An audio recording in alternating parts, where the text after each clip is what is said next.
Now, the start of that, which is just before that clip starts, he says, I've spoken about this for 20 years. I said you'll be a victim of a race gang. And then says, i.e., Pakistani Muslims. Now, Pakistani Muslims had nothing to do with this, right? And this is a classic Tommy Robinson play where he tries to smear Muslims over something they have nothing to do with at all. Everyone knows that. And one of the reasons might be, and I'll play a second clip here, this is him talking about Sikhs several years ago.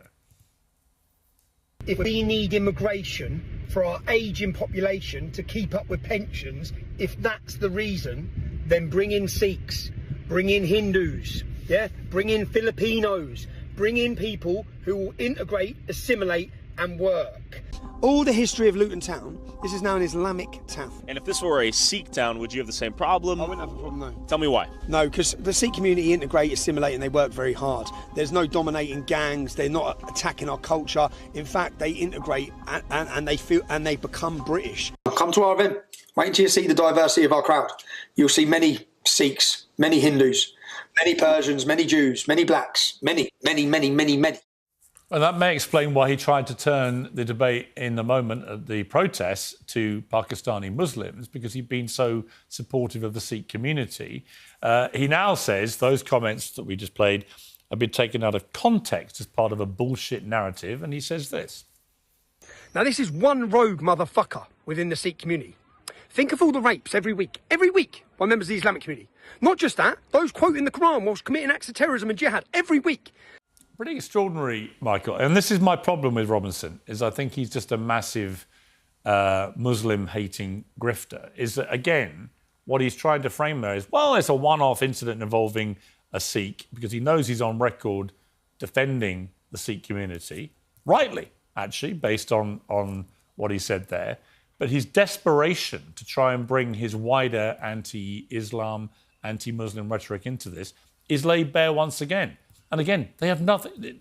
This had nothing to do with any Muslim. This is problematic, isn't it? Well, nobody's ever accused Tommy Robinson of being an Islamophile, and it's certainly the case that Muslims didn't have anything to do with the killing of Henry Novak. But the public response to that killing, the reason that the killing is so notable politically, not merely at the level of human tragedy, does certainly involve Pakistani Muslims. Is anybody seriously going to argue that Pakistani Muslims have not been involved in lots of crime over the years, lots of stabbings, and one of the other biggest political issues in the country, namely the grooming gangs, which, we will point out, long predate the George Floyd riots and the George Floyd killing. And so in this way, I actually don't think that American wokeness, liberalism is totally responsible. You know what Tommy Robinson never does? He never points out any violence by white people, ever. And by white Christians. And yet the vast majority of crime in my country is still committed by white people. Now, obviously, the proportion of the population is much higher, but actually he never, ever... I mean, this idea, for example, that only a Sikh has stabbed somebody to death, right? What happened was appalling, absolutely appalling. But there will be a lot of knife crime up and down the country in the last week in this country. And I can pretty well guarantee the vast majority will not have been committed by Sikhs, right? But he will never, ever talk about any crimes committed by white people. And that to me, is part of the problem here. That is what's creating a lot of the tensions, is that he likes to create an impression that it's only the Pakistani Muslims committing all these crimes. So even when there's a crime committed by a Sikh against a white English young teenager, he has to immediately deflect back to Muslims and Islam. But, well, Tommy Robinson doesn't talk about marginal tax rates either. I mean, in defense of Tommy, what he's talking about, his chief political issue is migration and the Islamification of the United Kingdom. And those are real political issues. Obviously, the British people care very much about it. They voted for the Brexit. They didn't get the Brexit, unfortunately. They didn't get much of what they voted for. Well, because the Brexit doesn't really exist in the way that we were sold. I mean, that's the right. It's been 10 years, and the truth is Brexit was sold to the country by a bunch of snake oil salesmen. The Brexit, obviously, the voters did not get what they wanted. And so the reason that the killing of Henry Novak has such political importance, I think this is the point we have to keep coming back to. It's not just because a lunatic Sikh stabbed a poor innocent white boy. That's awful. Obviously, that doesn't indict all Sikhs. I don't even know that that's an argument to get rid of the ceremonial knife. The reason that it has political import is because of the police response. Because what people saw was that the police were always giving deference to migrants or children of migrants over white people. They were siding with the criminal over the perpetrator. And we have seen that happen again and again and again. That's the story which predates George Floyd. That's why I bring up the grooming gangs, is because the police looked the other way. There were so many reports of Pakistani grooming gangs who were abusing English girls. And that is true. I mean, Marc Lamont Hill, that is undeniably true. And so whatever I think of Tommy Robinson, there's no doubt he's been very vocal about the grooming gang scandal, the rape scandal, and it involved almost exclusively British Pakistani Muslim men committing these heinous crimes against young white English girls. That was what that scandal was. And at every tier of the establishment, if you like, from very small local up to the federal government, there was a consistent pattern of cover-up, whether it involved law enforcement, politicians, local state officials or whatever. There was a sustained period of covering this up going over many, many years. And that is why tensions in my country are so inflamed. And it is undeniable that the scandal happened and the cover-up happened. And so people like Tommy Robinson have entered a vacuum here where they can whip people up. My issue with what he's done here, and the reason I played the clips, is that he's tied himself into this ridiculous position where he's on record defending Sikhs. And so to try and deflect, he goes back to Muslims again. But, you know, there's a lot of tension here, which people like him are fomenting because it suits them, but you can't deny that there isn't underlying that cause.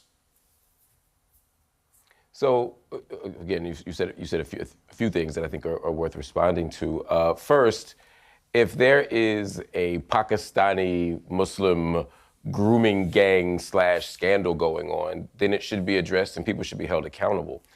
I don't take issue with that. I think we can all agree on that. I think where we disagree, not necessarily you and I, but other people, is how that gets tied into this moment. It's the opportunism of taking this moment and using it to abuse or to beat up on or to scapegoat other groups. That's where I take issue.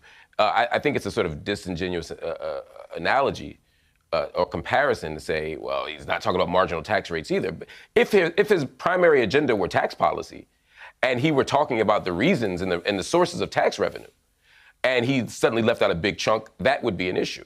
Similarly, if you're talking about racial violence, if you're talking about racial unrest, if you're talking about all the things that make the racial landscape in the UK what it is, I think you have to be honest about all the things. It would be like if in the United States, I didn't talk about black people when I talk about crime or violence or poverty or these other things. And it isn't the whole story, but it has to be part of the story. And I think that it's a little odd to leave it out. Earlier, David said that if the tables were turned somehow, I wouldn't be denying that race matters here. Again, to be clear, I never said that race didn't matter here. What I'm suggesting here is that there isn't a two-tiered system of justice where white people are on the wrong side of it. If, for example, the person in handcuffs bleeding out were a Jamaican immigrant, or were a black American who'd come over, or were a West African migrant, I don't think that they would have been treated any differently. The issue here, as Piers pointed out at the beginning, was a level of deference to the claim made by the Sikh that something happened to him. And I don't think that's the worst thing. If somebody says, hey, I was just the victim of a racial attack, I understand why police may even be more sensitive to that right now. But you have to listen to the person in handcuffs bleeding out. But I think we'd have to be living in a bizarre world to believe that if the person in handcuffs were black, they would have been trusted and listened to more. There's no history in any Western country. Mark, are you kidding me? Whether it's the United States, whether it's Europe. I'm not, but just allow me to finish the point. There is no history in the history of policing where that shows that black suspects in handcuffs who are beaten up or bleeding out have been believed or trusted or shown extraordinary deference by law enforcement. I think it's one thing to point out the investment in the statement of the Sikh gentleman, but I don't think it's honest or realistic to suggest that only a white guy would be ignored and neglected in handcuffs. There's no Mark, okay, hypothetical here. The guy who's been stabbed 5 times and is bleeding out on the ground saying, "I can't breathe," is a Sikh man. And the guy who's claiming that he wasn't really stabbed and there was some racial incident is a white guy. Let's say the roles were exactly reversed, not to go to some trite racial political nonsense, but I guess it's illustrative here. If the roles were reversed in this situation, you seriously believe that the police would not have acted any differently? I seriously believe in this counterfactual hypothetical. A very simple one that you brought up. Yeah. If the complainant, agreed. These are all. I'm saying these. All of them are. I'm not taking a high ground here. I'm just stipulating the same thing you are. If the complainant is a white guy and the person in handcuffs bleeding out is black, there's a whole history in the United States and in the UK of this happening. Or Sikh in this case. Sikh in this case in the UK, yes. I'm accepting the terms of your hypothetical. I'm saying yes. I don't believe the police operate any differently. It's not because I got a bridge in London to sell you, Mark. I got a bridge in London to sell you. Ridiculous. That's great, but allow me to tell you the reason why, since you asked me. The reason is because I think that we have a problem with policing. I think we don't do thorough investigations. I think police are too reactionary. I think whether the person is black, white, red, or yellow, we don't respond properly. That's not to say that all races get treated the same, but I think there's a fundamental problem here. But again, finally, there's no evidence that black people get treated better by police. Let me bring in the or brown people. Let me bring in the others. Yeah, Wajahat, you want to say something? Well, Piers, I want to talk about double standards. I want to remind everyone what Henry's father said again. We do not want his death to create further division, hatred, or tension. Nigel Farage said, I want us to respond with pure cold rage. Nigel Farage of Reform UK used the word grifter, and I think that's a really good word. Grifter, exploiters, people like him and Tommy Robinson using and exploiting this heinous strategy to cause further division and hate. They're cosplay crusaders. They're wealthy men. They're not going to get their hands dirty. They're not there with the hooligans, but they're inciting this mob. Do you know what Nigel Farage said when there was a white cop in England, a metropolitan police officer? His name was Wayne Couzens. He kidnapped and murdered Sarah Everard. Do you know what Nigel Farage did when it was a white male cop who kidnapped and murdered a woman? He on his own released a 5-minute video saying, hey, you can't blame all men and cops. Come on now, this was a one-off. It just happens to be one bad male cop. Don't blame all cops. Don't blame all men. That same Nigel Farage, the day that Henry's father said, do not use his death to create further division, hatred, or tension, said, oh, because it's a brown killer, respond with pure cold rage. And it's really because it's not a one-off, Wajahat. That's why. Wait. It's really interesting that Michael Knowles of the failing Daily Wire, the world's smallest violin, Michael, good luck. You'll land up, I'm sure. It's amazing. My paychecks keep coming in. The predictions of our demise never seem to come true. But go on, Wajahat. Yeah. You said this, and I hope people play this clip. In defense of Tommy, you said in defense of Tommy Robinson. Tommy Robinson, fraudster, hooligan, thug, violent instigator. Do you know 2 years ago in Southampton when he incited this mob to go against all black people, brown people, immigrants, citizens, Muslims? Do you know that there were neo-Nazis there? Do you know there were the white supremacists there? Do you know that they beat up cops? And do you know whose name they were chanting, Michael? Tommy. So you go ahead and defend Tommy Robinson, and you go ahead and defend Nigel Farage. I think I will, yeah. I think I'll defend both of them, yeah. Please do. Good for it, and rage farm, and maybe you can buy another Rolex Datejust. Let me bring in maybe just one response, Piers, because you bring up this point and you say it's outrageous. You know, Nigel claimed in this kind of extreme fringe case that it was just a one-off and you can't blame all men and blame all cops. And so why not here? The reason why not here is because it is not a one-off for the police and the political authorities to give undue preference and deference to migrants and to children of migrants and to people on racial grounds. That's not a one-off. That's the point I want to bring in. All the data proves otherwise. Let me bring in. Exploiting this. All right, and let me bring in Dave Smith. He's been waiting with unusual patience, I have to say. They don't care about data, Wajahat. Let me bring in Dave Smith, and thank you for your patience. They're just grifters. They're all race grifters. So the other point to all this, Dave, is something I touched on earlier, which is whether the fallout from the George Floyd incident and killing, whether that has had a bad effect on institutions in the way they now deal with incidents like we saw with Henry Novak. Now, in the UK, the Independent Office for Police Conduct, IOPC, is now reviewing a 2025 guidance document, so last year, from the National Police Chiefs Council, which says its goal is producing equality of policing outcomes. It doesn't mean treating everyone the same or being colourblind. Now, Police Minister Sarah Jones says the document gives the wrong impression. This particular document is a sort of values document. It's quite a short document. I don't think it forms the basis of training or police activity. It is an official MPCC document, yes, and it's being reviewed. We think the language is wrong and gives the wrong impression. Now, the MPCC text reads exactly: our commitment to racial equality means producing equality of policing outcomes for people from different ethnic groups by responding to individuals and communities according to their specific needs, circumstances and experiences, with understanding that these will be radicalized and with the racialized and with the aim of reducing harm. It does not mean treating everyone the same or being colorblind, brackets, racial equality.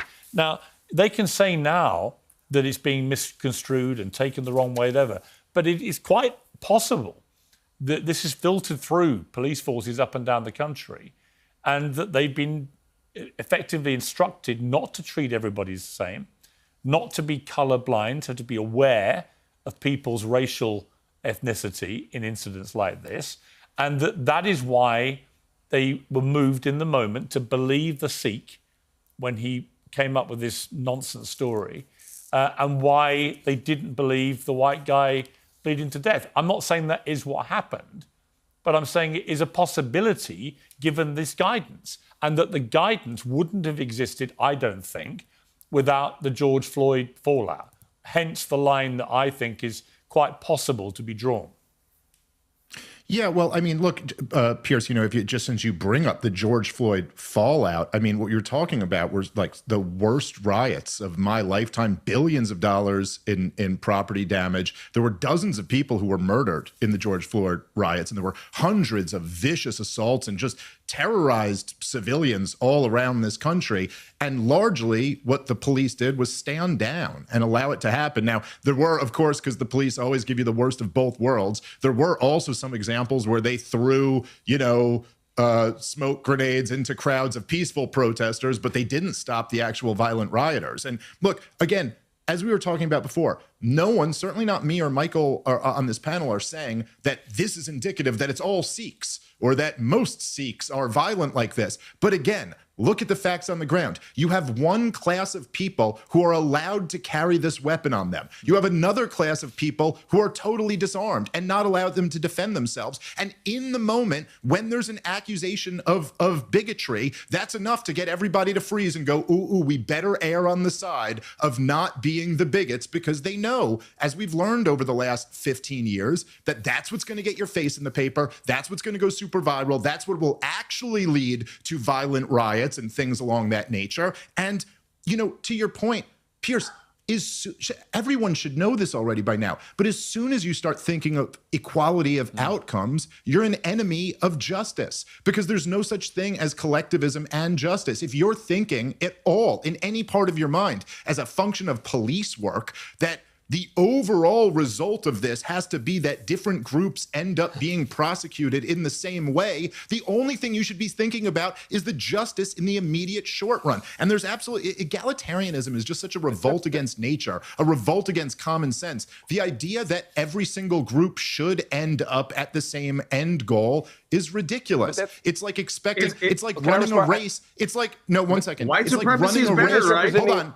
Fascism is better, right? I don't think Dave's saying that. Let me just get my last sentence out. Let him finish his point. Let him finish his point. Finish the sentence. It's like running a race with the expectation that everyone will finish at the exact same time. That's not how human beings work. We end up in different places. But I think the problem, and Marc Lamont Hill, just because I want to move on to something else before we finish, but when the police are giving out official guidance from their authorities that it does not mean treating everyone the same.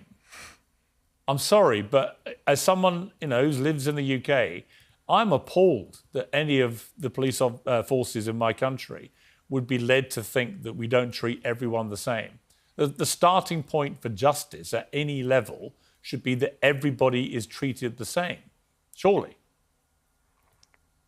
So my response to that, first, is that the expectation from those of us who've been doing this work as activists, as organizers, is to have the same outcome, not in judicial decisions, not in terms of jury verdicts, but in terms of treatment, meaning that every single one of us should have the same. Treated the same.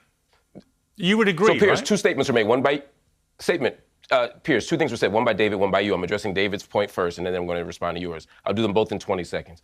The outcome that David we're talking about isn't that everyone ends up the same. Obviously, if I commit a crime and you don't, or vice versa, we shouldn't have the same outcome. But if we commit the same crime, we should get the same sentence. Yeah. We should have the same due process. We should be arrested in the same manner, et cetera, et cetera. That's what we're talking about. So the idea here is not that we all run a race and cross the finish line at the same time. It's that we all get timed by the same stopwatch. Piers, to your point, I think everyone should be treated equally. We do have to consider context, though. For example, if I live in a city where there are a lot of anti-Semitic hate crimes, I would expect to see a heavier police force in the Jewish neighborhood than in the neighborhood where there aren't a lot of hate crimes happening. For that, as an example, that's not treating everybody the same. Treating everybody the same literally would mean every neighborhood gets exact same. Yeah, but that line, No, I mean, I would say they could go a long way to solving a lot of the problems around this case. If rather than saying it does not mean treating everyone the same or being colorblind, they revise that to say it does mean treating everyone the same and not being colorblind, right? In other words, you should treat everyone the same, whatever their color is. But people aren't treated the same. No, but they should be. We should all agree. Yes, but we should all agree they should be. But they're not. We agree. We agree. They should be. Exactly. They should be, but historically they aren't. Right. That's the problem. But if that's right. Yeah, but if that's the problem, then your comment would be that there shouldn't be obstacles in people's way, or people shouldn't be treated different. You wouldn't make a comment about outcomes. Outcomes means that no matter what happened in between there, we want them finishing in the same place. And I'm sorry, but some groups are more criminal than other groups. David, you ignored the point that I made, which was, again, the issue here is not outcomes irrespective of how people behave. The issue here is outcome in terms of how they are treated in the system. I literally responded to what you said just a moment ago. That's not what an outcome is. No, I heard your response. It makes no sense. David, that's not true. I was part of the plan. I was part of the organizing committee for the planning document. We were very specific in talking about outcomes in terms of how people perceive the process of going through the criminal justice system, how people perceive or are factually treated with regard to access to a lawyer. These are the things we're talking about. Outcome doesn't just mean the disposition of a criminal case. That's not what we were talking about when we organized the document. I'm literally telling you, it's not a matter. Okay, but then no, there are multiple when outcomes. You organize. There are multiple when you use your... There are multiple... No, David, let me finish my thought like you asked me to let you finish the thought. There are multiple outcomes that we're talking about. You're taking one specific idea of outcome and making that a straw man. I'm telling you that the thing you're talking about, I agree with you. No one should get a different outcome in terms of criminal prosecution or arrest based on whether they're black or not. If I commit a crime, I should have the same outcome as you, irrespective of what your race is. We agree, so we don't have to argue about that silly... But shouldn't we... We don't have to argue about that silly point. I'm talking about something different. Mark, just to come back to this, if there is official guidance that says it does not mean treating everyone the same or being colorblind, surely, actually, in the system that ultimately we would all like to see, we would treat everybody the same and we would indeed be colorblind. If those two things happened and genuinely happened, that would actually be racial equality utopia, because nobody would be adversely judged according to their skin color and everyone would be treated the same. Now, I don't for a moment suggest that is what's been happening, right? I don't. Of course. And we see it, and this we're seeing with George Floyd, we saw it one way, with Henry, we're seeing it another way. But actually, ultimately, if the new guidance just reversed that statement, then we might go some way to getting somewhere. No. Well, I know you don't think so, but I think we would. Anyway, look, I want to change... The statement is in response to the realities on the ground. I know, that's all I'm saying. I know, the but statement actually, is in response. But actually, and it's funny because the right wing, when it comes to racial profiling, when it comes to racial profiling, the right is always like, wait a minute, the black people are committing all the crimes. Why don't we put the police there? Why don't we search the black people? They say, well, let's not be colorblind. Let's acknowledge who's doing the crimes. And yet somehow now we want to be colorblind. Okay. It's a double standard. It's a grift. And just listen to Henry's father. I want to say it again. Listen to Henry's father. I agree with that. Anyone who's watching in the UK, notice the people who are exploiting this for racial divisions And then look what happened 2 years ago. Did it make your life better when there were riots? Okay, Did it I make want to your life better? quickly